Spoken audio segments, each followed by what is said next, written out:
Is Donald Trump taking a wrecking ball to American democracy by handing over the keys to Elon Musk and his ilk? And what other political leader looks at the Gaza Strip and sees a beach resort in waiting? This could be so magnificent.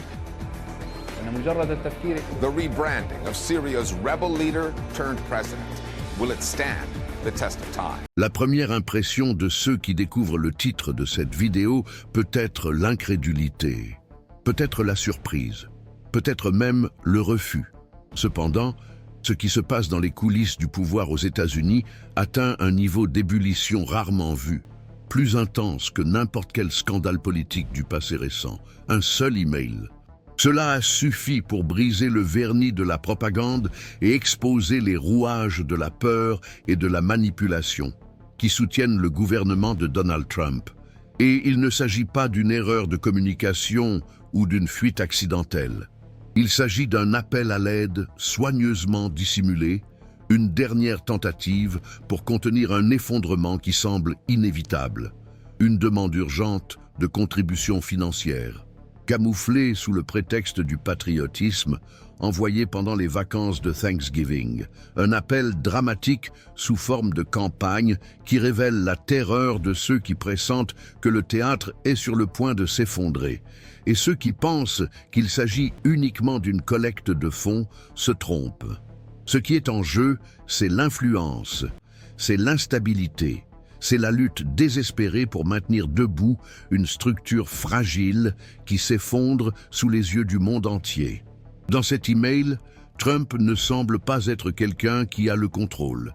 Il semble être quelqu'un acculé, qui tente d'utiliser la dévotion aveugle de ses partisans comme une barricade émotionnelle contre ce qui va arriver. Il sollicite des dons pour faire face à une procédure de destitution supposée engagée par les démocrates. Mais la véritable inquiétude ne vient pas de l'extérieur. Elle vient de l'intérieur, car ce ne sont plus seulement les adversaires politiques qui s'inquiètent de la succession de scandales, d'accusations, de faveurs indues et d'effondrements moraux accumulés au fil des mois. Ce sont aussi des alliés, d'anciens conseillers et des membres influents du système qui se rendent compte que s'ils restent silencieux, ils seront entraînés dans la chute. Alors que le pays s'enfonce dans une inflation galopante, des prix inaccessibles et un effondrement social dans les zones rurales et les banlieues urbaines, Trump continue d'augmenter sa fortune. En quelques mois seulement, lui, ses enfants et son entourage proche ont déjà amassé des milliards de dollars. C'est un pillage institutionnalisé. C'est l'effondrement de la notion de république face à la passivité collective. Et le plus effrayant, c'est que rien n'est caché. Tout est au grand jour, et pourtant, une partie de la population reste fascinée, comme si l'utilisation du drapeau par un escroc validait son discours patriotique. Il faut le dire clairement, Donald Trump n'a jamais eu d'intérêt sincère pour le peuple américain. Il ne s'est jamais soucié de la nation qu'il prétend défendre. Il arbore le slogan « L'Amérique d'abord » comme un costume électoral. Mais derrière le personnage se cache quelqu'un qui ridiculise son propre pays plus que n'importe quel dirigeant étranger n'oserait le faire. Alors que des millions de familles luttent pour payer leurs factures, mettre de la nourriture sur la table et faire face au démantèlement du filet de protection sociale. Trump voyage dans des avions luxueux financés par les deniers publics, acquiert des manoirs valant des millions et redirige les ressources sous le couvert du nationalisme. Et maintenant, comme si le pillage des caisses publiques ne suffisait pas, il vise le dernier bastion de résistance, la presse, une série d'accords secrets entre la Maison-Blanche et des magnates tels que Larry Ellison est révélée au grand jour. L'objectif est évident, prendre le contrôle de grands réseaux tels que CNN, démanteler le journalisme indépendant et transformer les principaux médias en simples extensions de Fox News.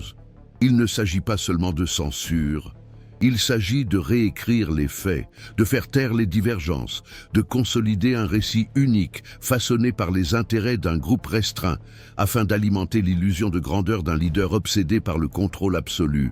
Cette escalade contre la liberté de la presse est l'un des signes les plus alarmants que nous avons affaire à un projet autoritaire déguisé en démocratie. Lorsque le chef de l'État rencontre en secret des milliardaires pour décider qui peut ou non exercer le journalisme, lorsque les détenteurs des plus grandes fortunes de la planète débattent en secret des voix qui doivent être éliminées pour des raisons de convenance politique, nous sommes confrontés à une rupture avec les fondements constitutionnels. Et tout cela se produit alors que Trump se rapproche ouvertement de personnalités telles que Vladimir Poutine et Benjamin Netanyahou, ignorant les intérêts stratégiques des États-Unis au nom d'alliances personnelles et financières qui garantissent son propre maintien au pouvoir. Et qui en paie le prix? Une fois de plus, c'est la population. Un peuple qui croit défendre la liberté, mais qui est manipulé par un système de propagande qui déforme les faits et transforme les crimes en spectacles médiatiques. Ce n'est pas un délire, ce n'est pas une exagération rhétorique, c'est le portrait cru d'une administration qui opère dans l'ombre pour maintenir les apparences tout en pourrissant de l'intérieur. Et dans ce jeu déloyal, même les illégalités les plus évidentes sont protégées. Un exemple scandaleux est le cas des dossiers liés à Jeffrey Epstein. Le journal The Washington Post, qui fut autrefois le symbole du journalisme d'investigation, s'est opposé à la divulgation des documents, affirmant que leur contenu n'intéressait pas le public. Comment peuvent-ils affirmer cela sans même avoir examiné les preuves? Comment peuvent-ils ignorer les liens explicites entre Epstein, les autorités politiques mondiales et les réseaux d'abus d'enfants? C'est révoltant. C'est inhumain. Et surtout, c'est révélateur. Cela révèle que la protection des plus puissants reste une priorité, même lorsqu'il s'agit de crimes monstrueux. Ces documents vont bien au-delà des agressions. Ils font état de liens avec Vladimir Poutine, d'implications avec des autorités de l'État d'Israël, de rencontres avec des dirigeants de haut rang et d'un réseau obscur qui représente une menace directe pour la sécurité des États-Unis. Pourtant, ces informations sont enterrées, et ceux qui tentent de faire éclater la vérité sont qualifiés de conspirateurs. L'hypocrisie atteint une telle ampleur que l'indignation devient inévitable. Nous sommes face à une caste blindée, prête à tout pour se protéger, y compris à bafouer les valeurs démocratiques qu'elle prétend défendre. Pendant ce temps, les grands groupes de médias qui défendaient auparavant la liberté d'expression se plient désormais aux intérêts des entreprises. CNN, le New York Times, le Washington Post, tous commencent à céder du terrain à l'influence de groupes autoritaires qui veulent transformer l'information en outil de domination. Et ne croyez pas qu'il s'agisse d'un problème lointain. Cette érosion de la liberté de la presse affecte directement la vie quotidienne des citoyens.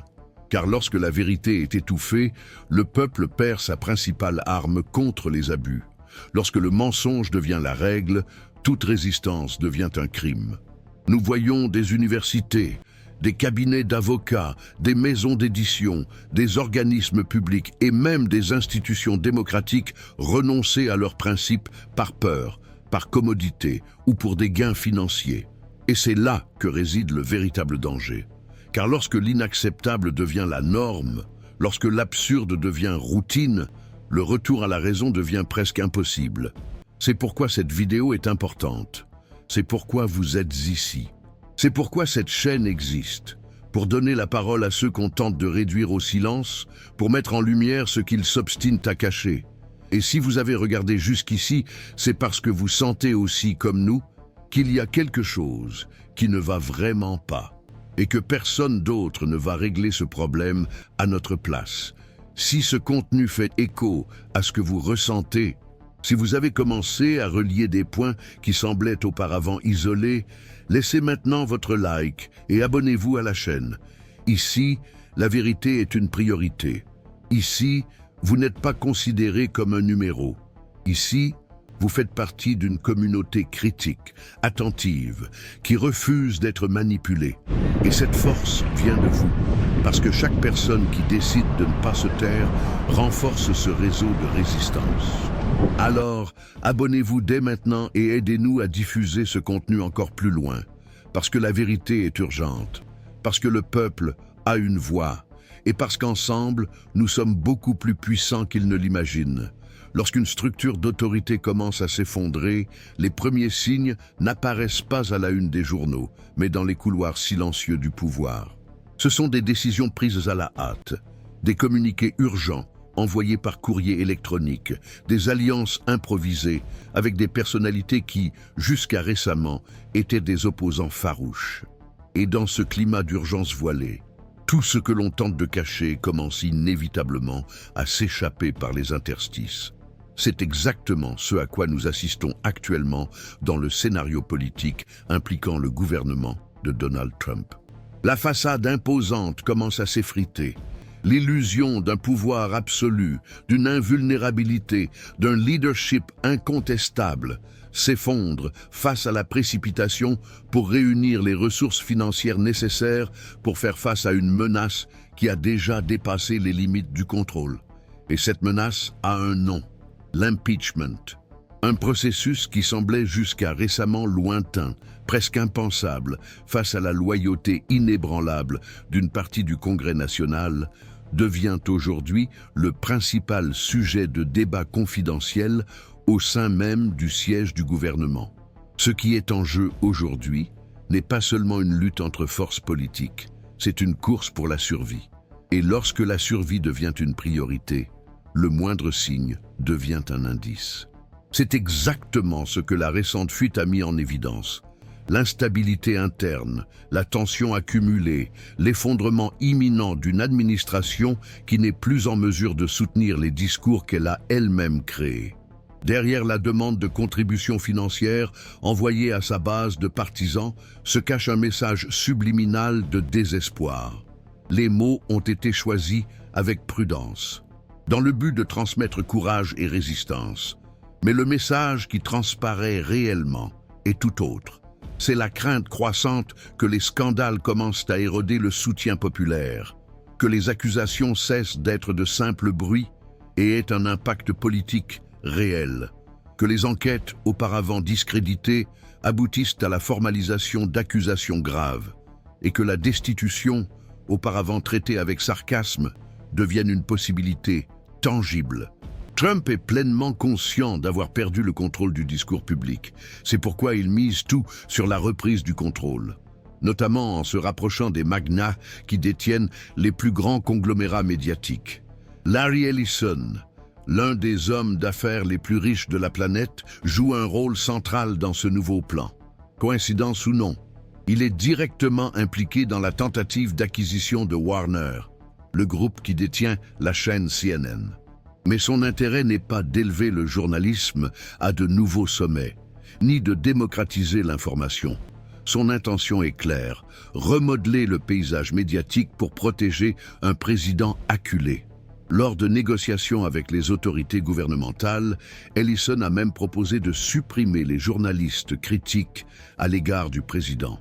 Il s'agit d'une atteinte directe à la liberté de la presse. Une étape dangereuse vers l'institutionnalisation de la manipulation de l'information. La gravité de ce partenariat entre les hautes sphères politiques et les grands empires financiers de la technologie et de la communication ne peut être minimisée. Lorsqu'un dirigeant national s'associe à des milliardaires influents pour définir qui peut être entendu et qui doit être réduit au silence, nous ne sommes plus en territoire démocratique. Nous foulons le sol instable du contrôle idéologique, de la censure méticuleuse, de la tentative d'imposer un monopole sur la pensée collective. La situation devient encore plus alarmante lorsque ces mêmes entrepreneurs manifestent leur intérêt pour le contrôle des réseaux sociaux tels que TikTok, avec l'intention déclarée de supprimer les contenus qui révèlent les horreurs commises à Gaza ou qui remettent en cause les actions internationales des États-Unis. Cette tentative de modifier la réalité par l'imposition sélective de récits n'est pas seulement une atteinte à la liberté d'expression, c'est un risque réel. Un risque qui crée des zones d'illusion, où les faits sont déformés, étouffés et modelés pour favoriser les intérêts d'une élite. Le reflet de cela se propage rapidement. Les secteurs conservateurs qui défendaient autrefois le droit à la liberté d'expression deviennent les défenseurs des blocages sélectifs. Les citoyens ordinaires, bombardés de discours répétitifs, cessent de remettre les choses en question. Et peu à peu, l'esprit critique est remplacé par des phrases toutes faites, des slogans et une indignation ciblée. C'est dans ce climat que des crimes extrêmement graves, tels que ceux révélés dans l'affaire Jeffrey Epstein, continuent d'être ignorés. Des documents contenant des preuves d'abus sexuels, de trafic d'influence, de liens avec des gouvernements étrangers et de coopération entre des membres des élites politiques et économiques sont tenus à l'écart du public sous prétexte qu'ils ne présentent pas d'intérêt journalistique. Le même média qui, dans le passé, a dévoilé le scandale du Watergate, refuse aujourd'hui de divulguer des archives qui pourraient contenir l'une des plus grandes affaires d'exploitation et de corruption de l'histoire récente. Et derrière cette censure éditoriale se cache Jeff Bezos, propriétaire du Washington Post et proche allié de personnalités telles que Donald Trump et James David Vance. Il ne s'agit pas seulement de protéger des collègues d'intérêt, il s'agit de garantir que la machine du pouvoir continue de tourner, à l'abri de toute forme d'exposition. Il s'agit d'empêcher que les liens entre la criminalité, la finance, la politique et les médias ne soient révélés au grand jour.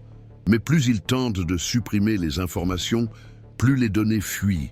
Et à chaque nouvelle preuve divulguée, il devient plus évident que la structure est dans un état de détérioration avancée. Une élite qui se protège mutuellement, qui se nourrit de ses propres privilèges et qui se renforce aux dépens de l'ignorance imposée au peuple. Le silence entourant les relations de Jeffrey Epstein avec Vladimir Poutine et avec des membres du gouvernement de l'État d'Israël montre jusqu'où vont les efforts pour protéger les personnes impliquées. La même presse qui consacre des titres entiers à des scandales insignifiants reste silencieuse face à des preuves solides qui relient un criminel condamné aux plus hautes sphères du pouvoir mondial. Et le plus troublant est de constater qu'une grande partie de la population continue d'idolâtrer ces mêmes personnalités, même face à l'avalanche de preuves. C'est parce qu'elle a été conditionnée à faire aveuglément confiance. Elle a été conditionnée à rejeter toute information ne provenant pas des canaux autorisés. Elle a été plongée pendant des années dans l'endoctrinement, la manipulation et le culte des personnalités politiques. Et maintenant, même lorsque la réalité s'impose avec force, beaucoup préfèrent faire semblant de ne pas la voir. Ils préfèrent croire que tout cela n'est qu'un complot de l'opposition, que les documents ont été falsifiés, que les journalistes sont des traîtres. C'est l'effet de livrer sa pensée à l'idéologie, de déposer l'identité nationale dans la figure d'un seul homme, comme si la patrie, la morale et la justice habitaient en lui, même si tous les faits disent le contraire. Trump ne représente pas une anomalie. Il est le reflet d'un système qui a depuis longtemps abandonné le peuple. Et dans cet engrenage corrompu, les institutions subissent une profonde érosion. Le pouvoir judiciaire subit des ingérences. Le pouvoir législatif est manipulé. La presse est corrompue. Le milieu universitaire est intimidé. Ce qui est en cours, c'est une démolition systématique des piliers démocratiques, un processus qui avance pas à pas, une concession silencieuse ici, une négligence stratégique là, jusqu'à ce que, sans s'en rendre compte, le terrain devienne méconnaissable. Les instruments d'équilibre disparaissent, et les droits autrefois considérés comme inviolables dépendent désormais de la convenance de ceux qui occupent le pouvoir à ce moment-là. Cela s'est déjà produit dans d'autres pays. Et cela se produit maintenant sous nos yeux. Et tout commence de la même manière. Désinformation de masse, déni systématique des faits, hostilité envers la vérité. Le gouvernement de Donald Trump agit selon ce scénario depuis le début. Mais aujourd'hui, avec la possibilité concrète d'une procédure de destitution qui se profile, l'image de domination commence à s'effriter. La peur se manifeste dans chaque attitude, que ce soit dans la collecte désespérée de dons par l'appel à l'émotion, dans le plan de capture des médias ou dans les alliances suspectes avec des milliardaires prêts à préserver leurs intérêts. Nous sommes donc confrontés à un scénario dans lequel la crise morale est devenue monnaie courante et où résister exige non seulement de l'information, mais aussi du courage. Et vous vous demandez peut-être ce que vous pouvez faire au milieu de tout cela.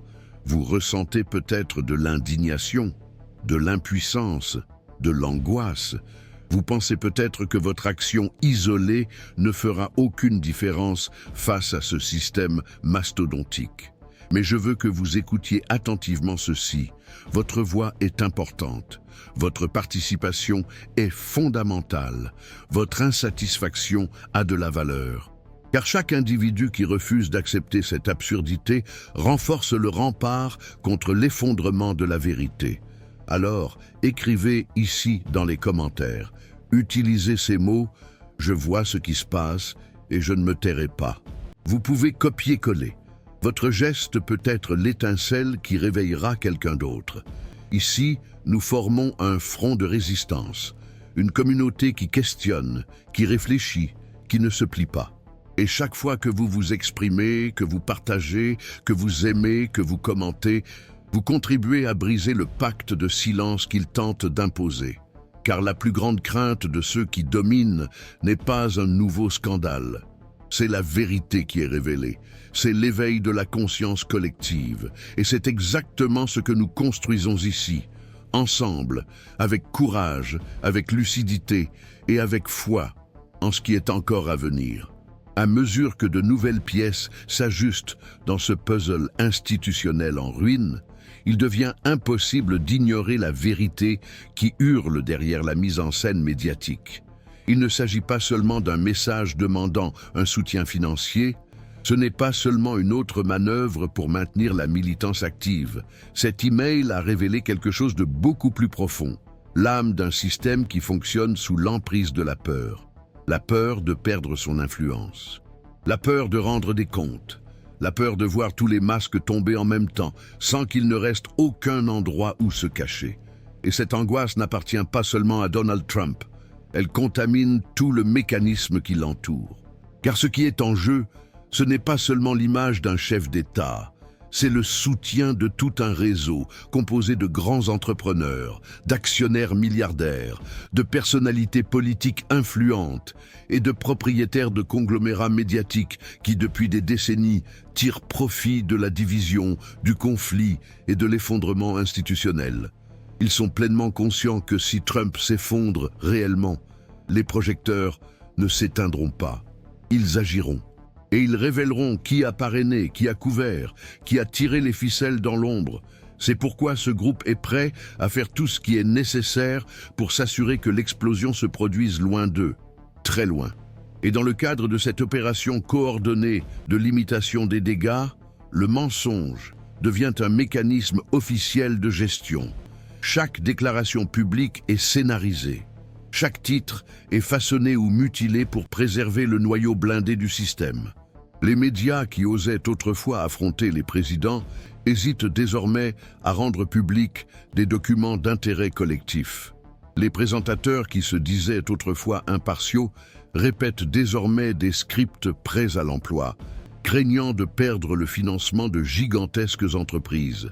Et au centre de cet engrenage de manipulation, Trump se pose en martyr, comme s'il était la victime du système, comme s'il luttait contre les élites, alors qu'en réalité, il est soutenu par elles. Il est simplement devenu le symbole visible d'une architecture autoritaire qui était déjà en construction bien avant son arrivée au pouvoir. La seule différence, c'est que désormais, tout se fait au grand jour, sans déguisement, sans modération. Et cette exposition a des conséquences. Plus le théâtre devient transparent, plus les citoyens se réveillent, plus de gens se rendent compte qu'il y a quelque chose d'essentiellement pourri dans ce modèle. Et c'est là que la réaction s'intensifie, non seulement sur les réseaux sociaux, mais aussi dans les urnes, dans les manifestations, dans les dénonciations et dans les révélations.